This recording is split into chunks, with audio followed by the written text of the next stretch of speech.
அட நிறுத்தப்பா நீ. அட இரு. அர்ஜென்ட்டு நீ வேற. யோ எத்தனை தடவையா போவ பாத்ரூமு? கிளைமேட் செல்லுன்னு இருக்குதுப்பா, நான் என்ன பண்ணுறது? போ போ. இரு வர.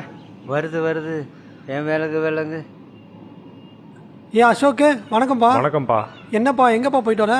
அட நம்ம இந்த அரவிந்த் இருக்கார்ல, ஆமாம்மா. அவர் குழந்தைக்கு கிட்னியில் பிரச்சனையாம்ப்பா. ஐயோ. ஹாஸ்பிட்டலில் சேர்த்துருக்காங்க. அதான் போய் பார்த்துட்டு வரேன். என்னப்பா சொல்கிறேன்? அந்த பொண்ணு ஸ்கூல் தானே படிக்குது? ஆமாம். அந்த பொண்ணு ஆமாப்பா. அந்த குழந்தை ஸ்கூலுக்கு போகிறதே அந்த குழந்தை உடம்பு சரியில்லாமல் போகிறதுக்கு காரணமாக போச்சு.